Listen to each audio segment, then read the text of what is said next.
Hello? I don't see myself saying that I'm on. It's okay. Let me double check that I am on because I don't see my video right now.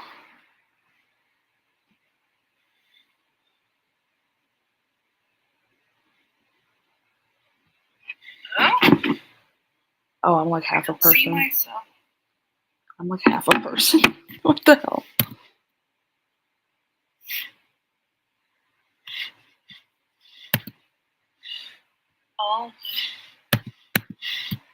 What is okay? I think I'm there. Let me double check that I'm on. Okay. Because I don't see my video.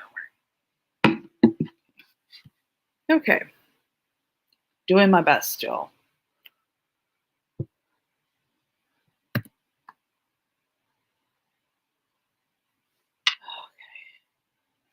So it's showing me. Let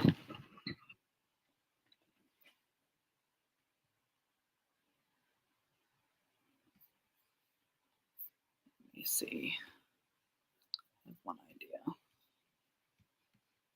to make this go smoother. Come on.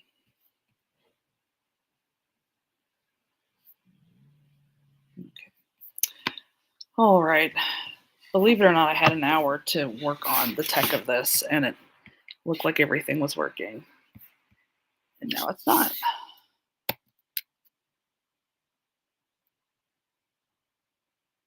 Okay. I got to keep an eye on it and make sure that it doesn't turn off the video. Okay. I think this kind of, even though this is very long-winded and I should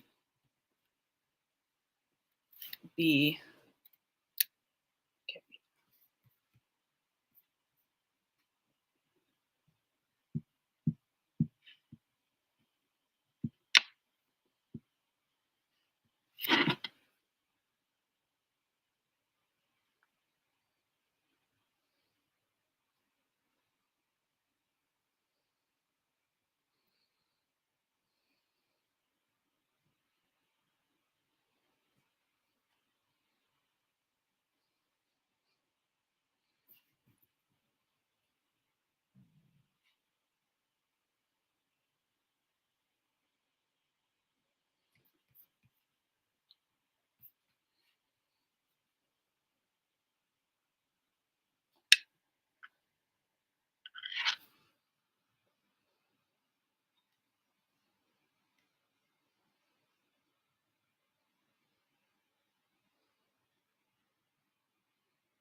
Oh my goodness.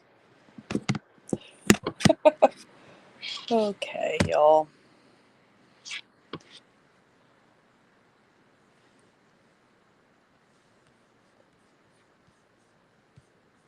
So I'll probably end up deleting this, which is kind of ironic because I don't want anyone to have to go through all of the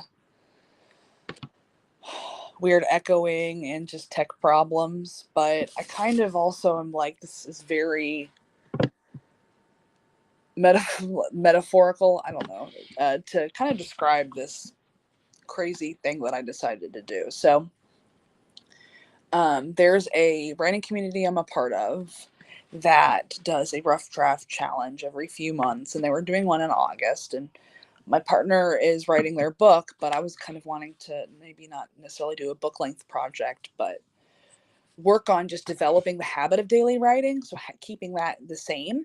That was the point of that, is just like, and I decided that it wasn't really necessarily writing, because I do more writing through the work that I do all of the time. I do a lot of that. So it wasn't necessarily getting the habit of daily writing. I realized that I needed to hone more.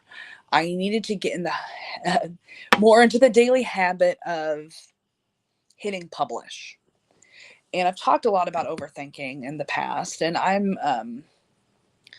do better about taking action, but I also I'm not as consistent as I should be with the publishing and the posting. And I probably have, and this might be true for a lot of service providers who do some sort of deliverables or writing, or maybe do speaking as a part of their stuff. Like, you have a backlog potentially of content that you could be using.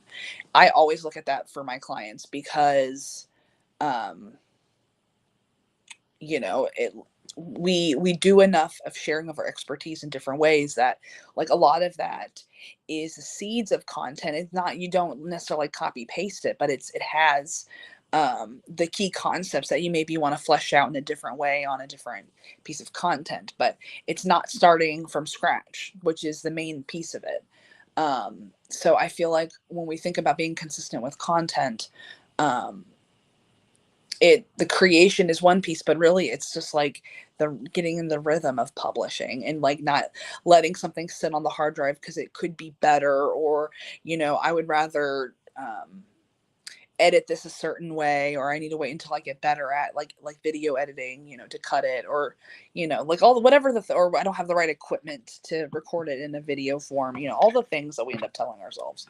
um and I have let a lot of that stop me from taking like really concrete external actions because maybe it wasn't quite ready yet. And so that was really just the habit I was trying to cultivate. And I noticed some things through that. Um I I kind of let just everything feel more experimental because I knew like the next day um it would be something different. So it was more just about just letting myself have fun with it because I didn't have the time to like slave over it. Like, I often tried to hit publish before noon. So like for the rest of the day, I could be working on other projects and not have that like hanging over me. So that was a piece of it. There were other days where I weren't able to do it at all. So my thought process also was, if it wasn't something that I could get to, maybe it would average out to one a day. So maybe I like I do an Instagram carousel and a YouTube on the same day. It all will work out to being about that amount of time.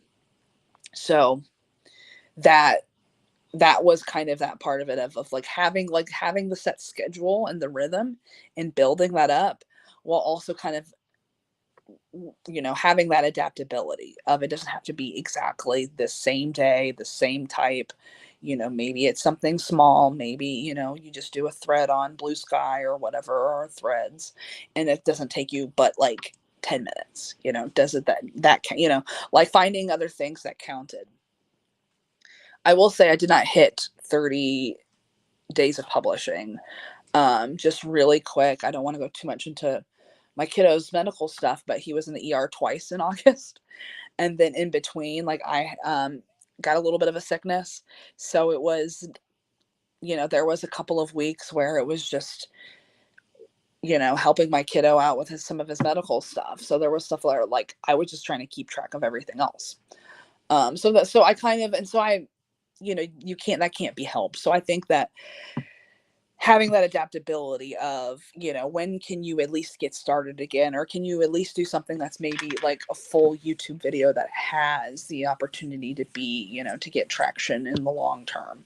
Maybe you step back from the social media and you just work on some of the bigger stuff. So that was kind of that like ebb and flow. So I think that it kind of taught me about a little bit more of my internal creation rhythms. I think we all have personal ones, when we're developing that body of work and that like expertise and laying out all of the aspects of the work that you do with clients.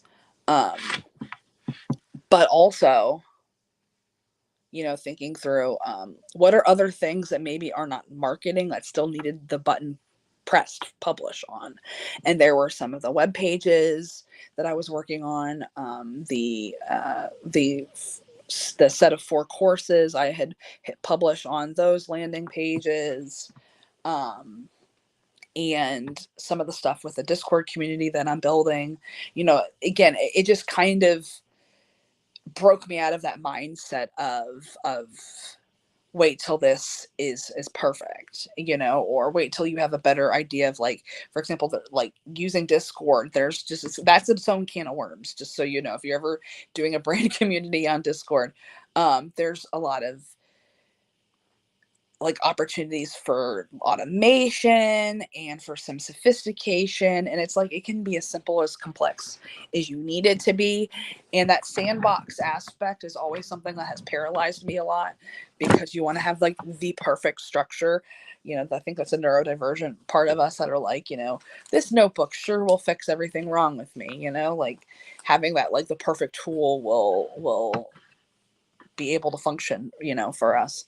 um but yeah, it helped break that pattern of, oh, it's not ready yet, or, oh, I need to do X before I can hit publish on Y. That was a big piece of it. There's like a sequence that we all kind of, when we're doing stuff intentionally, we want to be like, hey, before I release this offer, I need to make sure this back end things are working.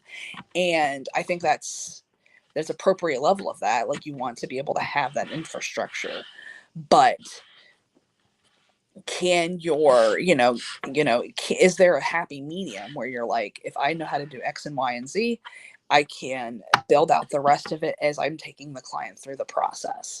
So having that structure, but without letting the structure be the thing that stops you from doing everything else. Or, I don't want to release this resource or, freebie because I can't get my email sequence all the way written, or whatever. Like, we have to do X, Y, and Z. And it's like, sometimes you can just kind of put it out there and like build the structure as you go. Like, it's kind of inevitable to have to do it that way if you're bootstrapping your marketing. Like, there's pieces of it where you're like, yeah, in a perfect world, I'd have all of this all done before I release this thing, but I don't have a full team right yet that is all working on that. I am only one person. So what is the smallest piece of that can go live and start to get feedback, and then build the sophistication later? That was a big, huge shift for me. Is like, I'm the type of person that I want to see what the end point is before I get started. But I think that also sometimes works out against me, because you're like, well, it's not going to be at Z. And so there's no point in starting. But that's like the opposite. Like, that's how you're going to get to that level. You need to be able to have those small things that are giving you giving you that in-time feedback. Just like you get feedbacks on your products or your services, it's same with your marketing. Like, that engagement piece is what is, um, helping you to dial in the messaging, the specific target market that you're trying to reach. You get more of that, through developing, some of that outward facing content and materials and things. Um, yeah, this one's kind of short. I intended it just to be on YouTube, but I figured I could do a live, because, uh, as we go back into, like, I just had my kiddos back to school, meet the teacher before I hopped on here. And I think it's like as we start to get back into that routine, fall is kind of where we start to lean into that. And it's now, like I said, it felt like fall just so for a few days here in Kansas City, but as we start to get back into that kind of cycle and rhythm, it's just, um, I think it's just helpful to have some of that like inner idea of how you work best, and the amount of structure that you need, or the amount of like consistency that that you are capable of, and how many times do you need to take breaks. I think it's Sunday, summer is that time where people are more likely to be on vacation and take breaks. Like, at what point did you really feel like you needed that refresh, and like how can you build that into that rhythm to where it's not like having to kind of push through. um, because I've been reading quite a bit of some of the more productivity type of books, and like of project management and creativity and all that kind of, all the stuff that a lot of founders end up reading. um I put this on my Instagram stories, but I'm currently reading Start Finishing by, I want to say it's Mark Gilkey. Just quick little aside. But um what I'm really realizing, like when I read Slow Productivity by Cal Newport, and I read, what was the other one? 4,000 Weeks is another really good one. Um, and like things like that that kind of help you like focus in on what you need, like on the work that makes up your lifetime. And um, oh my gosh, where was I going with this? This is the problem in neurodivergence. But it's like it really cemented, we do not have as much like deep creative focused work in us daily as we think. um and I have spurts where I can do a lot, and then I have days where I can't really do much of any of that. I can only do like some of the more detail oriented um, administration, like not the creative and the problem solving parts of it. The deeper stuff, like sometimes you just have that brain fog, or you're just, you know having chronic illness, you're flaring a little bit. But um I think just being like, hey, for me, like I can work weekends to a point, but like I have to have at least one day where I'm not thinking about work at all. I need at least one of those days. So like if I work a little bit on Saturday, it's going to be usually on something that is very creatively fulfilling for me. It's writing or something like that. Um so I still feel like it's like, your work dessert. I don't know. Don't listen to that. But like that thing, it's like, yeah, it's not really necessarily to client work, it's not really to admin, it's the project that I had been putting off, the Monday through Friday, and now I get to work on it on Saturday. So I almost have to like kind of, like, I can do it, but like I have to have that Sunday where I'm just, reading my books or something, like where I'm just, kind of not thinking about work. I need some of that, and maybe some founders, are, do, work 7 days a week. There's no judgment there. But like there has to be some, like, where do you need to turn off? Like where do you need to have that separation between the work and the personal lives? And it seems weird because you're like, okay, this is a publishing experiment. What does that have to do with things? But when you're putting yourself kind of to the deadline of like, if I have to create daily, like I don't have time to faff around. Like I have to um hit that flow as quickly as possible, or work on, or like I or have one day where you worked on like five of them, and then you're like, okay, well, so today I don't have time to, or I don't have the brain power to come up with topics and to record, maybe, there's that. But because I already knew that was probably going to be the case, that's why I recorded five of them as I walked around, the park with my kid, and with those reels and things like that. So that was like this understanding of, you're not going to want to do it all the time, so don't force it. Like, just do, like, if you can just edit. And then I got a lot better at editing. I got a lot faster at a lot of these things. Like I can now I used to see people who could just dash off a reel really quickly, and I'm like, wow, that's not me. But it's like you just have it's just a muscle memory. It's a rhythm about it. It's seeing it as like experimenting of like, oh, well, I know a talking head will do well over here, but what if I did this type of thing over here and swapped out some of the visuals, like so, just kind of playing around with how to convey that.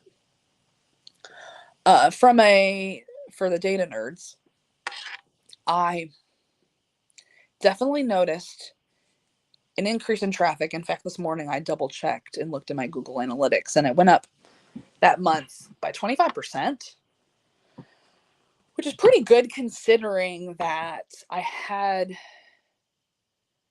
think I did have one podcast interview go live, but I'd have to double check if that was I don't think that was the source. I think it was just from people clicking on it through my content. Noticed a little bit of difference in my YouTube views. But especially with these live streams, I apologize for the amount of tech craziness that has gone on the last like few weeks now. I think I'm just gonna start using my phone and just like I don't know. I'm gonna figure it out one way or the other. But that's definitely like a piece of it. But it's like with live streaming, because it is like, hey, I committed to showing up at this point in time. And same thing with my Discord server. When we have events in this Discord server, I said I'm going to show up at this point in time. I kind of one way or the other, I need to figure out how, because I sit like I keep my word. If I said I was going to do that, then that's what I'm going to do. And so it has been, and the only time I think I've ever canceled like a live stream or a workshop was the day after my kid had surgery and I lost my voice, which I don't even know how that happened. That is like I've never had that happen before. And it was that time. I'm like, you could not have understood me even if you had wanted to. It was bad. But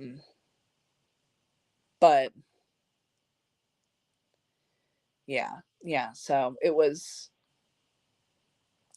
did notice it from that point of view. I don't necessarily know if I gained like followers or subscribers. I don't necessarily think that was a big shift. Um,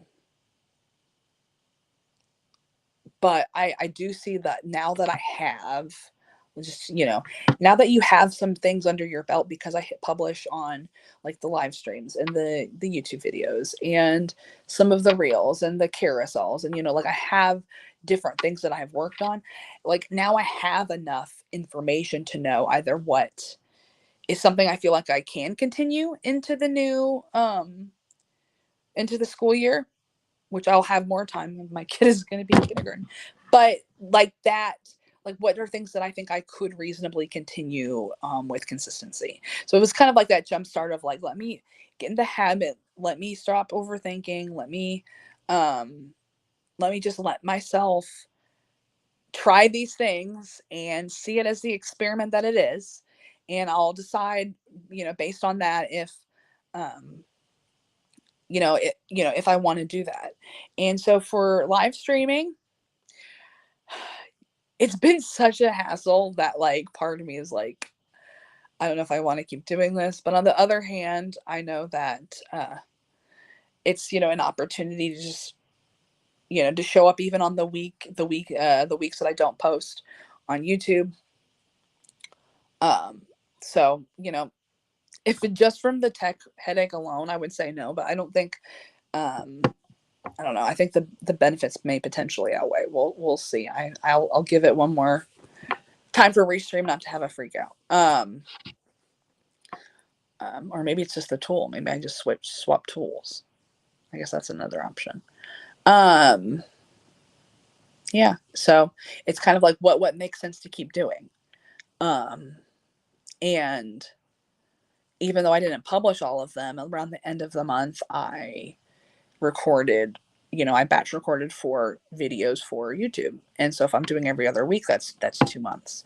And so I feel like that's something that, again, you can develop you can develop the backlog. Just be aware of it. Like be aware of what topics you did, be aware of, is it going to line up with certain timely things? Like, is there something about, like Black Friday, you could start to record now potentially. You know what I mean? Like, again, I know this is about pressing publish, but like if you're already doing things that are going to get published, do you have a capacity to keep doing a couple more?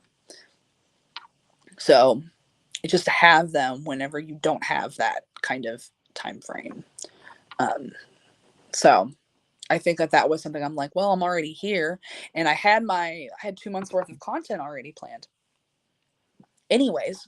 So I'm like, well, I'm already here. I've already recorded 2. I feel okay. Can I do another one? And then I did that one. And then I went and grabbed water. I'm like, can I do the last one? And then I did that one. And I could do one more. And I'm like, no, I could feel that I was pushing myself. So I had that kind of like understanding. So it's a balance with that. And that's what I'm kind of realizing is 30 days may be a lot, but having tried that for a good 2 to 3 weeks, like I said, at the end of it, I want to say that I published 18, 19 things. So like not close, but also not bad. Like still 18, 19 more things than I had the month before. And so it's like that is asking a lot, but I don't think like now I feel like twice weekly feels quite manageable because like if I can get myself on that track and that habit, where I'm creating, and this is another rare place where my Discord server really helped. We do Thursday co-working in there. We do some like word count sprints. So if you're somebody who does writing, either fiction or nonfiction, if you've ever done like a Pomodoro, there's like a word sprint where you count your words at the end. It's popular with folks who've done NaNoWriMo or things like that. But what's helpful for that is like it can be writing for work. Just because it was that word count sprint is used typically in fiction writing or drafting fiction or whatnot, doesn't mean you can't use it in your business. Again, that's I got like halfway through a really meaty like article. Like I think I've written like sometimes hundreds of words just because again, it's just don't overthink. It's like the word count forces you not to overthink. And it was through that also helped of like having a place to check in of like, hey, does anyone want to work on something? Does anyone want to co-work or body double? So it was having that kind of place, or like not all the time, but like, hey, I released this video, like, hey, like here's me doing the thing that I said I was going to do, which is put myself out there a bit more. So like just showing that like, hey, like I'm going to follow through. If I'm saying it to somebody else, I'm going to follow through. So that aspect of it is like, I kind of need that at least once, maybe twice a week, of that checking in. And so like, what's the rhythm for that? That'll help me feel like I'm still making progress. So that was another part of it. So that's what I've learned through it. Like I said, I did get some of the tangible benefits. Like I said, I think that, some current leads have found me through YouTube, which is not uncommon.